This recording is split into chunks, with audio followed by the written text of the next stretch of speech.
Dear student, welcome to the universal.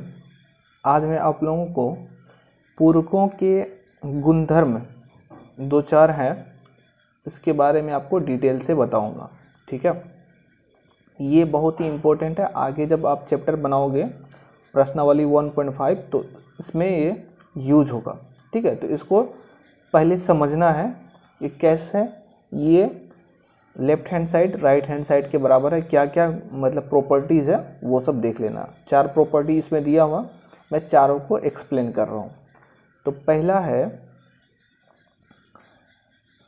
इसमें दिया हुआ है A union A dash is equal to universal.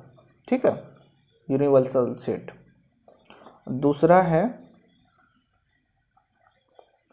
A intersection A dash is equal to 5। इसको दो तरह से समझते हैं, एक तो डायग्राम से, दूसरा आपको एग्जाम्पल लेके बताएंगे। जैसे ये यूनिवर्सल सेट, इसको रेक्टेंगल से दिखाते हैं, और यहाँ पे मान लीजिए कोई सेट है ए। ठीक है, तो ए डैश क्या होता है हमारा कि ए को छोड़ के जो होगा मतलब यूनिवर्सल में ही वो ए डैश कहलाता है। अब ये दोनों का यूनियन क्या हो जाएगा, देखिए एक तो बाहर वाला पोर्शन है, एक अंदर वाला ए डैश वाला पोर्शन है। अगर दोनों को मिला दिया जाए तो यूनिवर्सल सेट हो जाएगा। सिंपल है। अब दूसरा भी एग्जांपल इसी में देख लीजिए, ए इंटरसेक्शन ए डैश। ये तो हमारा ये हो गया, ठीक है, और ए डैश ये वाला पोर्शन हो गया डॉटेड वाला। क्या ये दोनों में कोई कॉमन है? इंटरसेक्शन का मतलब कॉमन, तो कुछ कॉमन नहीं है, इसलिए ये 5। ठीक है, इतना आपको ध्यान में रखना है। एग्जाम्पल के साथ बताते हैं। जैसे यूनिवर्सल सेट है 1 2 3 4 5 तक ले लेते हैं। ठीक है, और इसी में से कोई एक सेट ए ले लेते हैं जो इसी का एलिमेंट से बना होगा 1 2 3।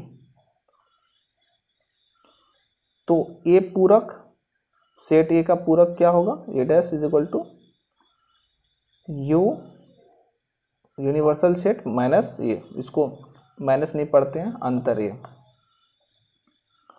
तो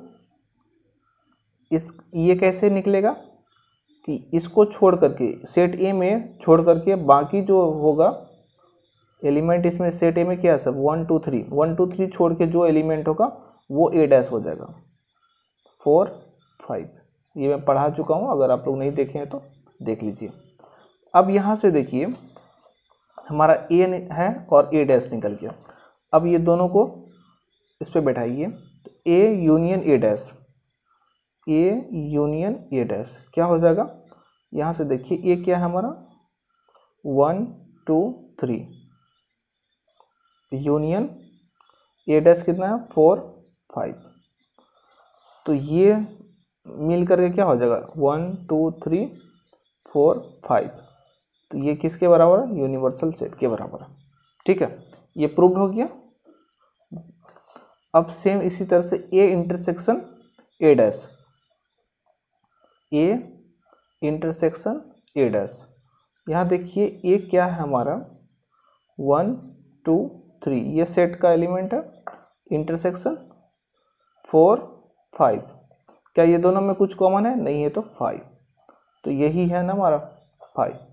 ये आपको समझ में आ गया। सेम उसी तरह से आपको इसको डी मॉर्गन का नियम बोलते हैं, ए यूनियन बी का होल डैश। ठीक है, तो is equal to A dash intersection B dash. इसको याद कर लेना है आप लोगों को। सेम इसी तरह से प्रूव्ड हो जाएगा। इसमें भी आपको समझा के बता देंगे, लेकिन समझना मतलब अगर आप आगे पढ़ते हो तो आपको ऑटोमेटिक समझ में आ जाएगा। अगर आपको किसी को भी समझना होगा तो कमेंट बॉक्स में लिख देना, मैं इसको एक्सप्लेन कर दूंगा। A intersection B is equal to A dash union B dash. ठीक है, ये नियम याद रख लेना है। और द्विपूरक ए डैश का dash is equal to A, कोई भी सेट है उसका डैश का डैश ए हो जाएगा। अब यहाँ देखिए चौथा में क्या है, फाई डैश और यू के नियम क्या, यूनिवर्सल सेट के नियम क्या है, अगर फाई डैश है तो is equal to universal set, अगर यू डैश है तो फाई हो जाएगा। बस सिंपल इतना ही आपको ध्यान में रखना है। और आगे जैसे जैसे आप बनाएंगे ना, आपको ये जो गुणधर्म दिया हुआ है, आपको इसकी जो सटीक जो है डेफिनेशन या कॉन्सेप्ट आपको समझ में आ जाएगा। ठीक है, तो मेरे प्यारे स्टूडेंट, आप सभी को कैसा लगा वीडियो प्लीज़ कमेंट बॉक्स में लिखिए, और आगे वाला जो प्रश्नावली है उसका भी मैं सॉल्यूशन दूंगा। तो आप लोग बने रहिए और बेल आइकन को ज़रूर दबा लीजिए और टेलीग्राम से जुड़ना ना भूलिए। Thank you very much.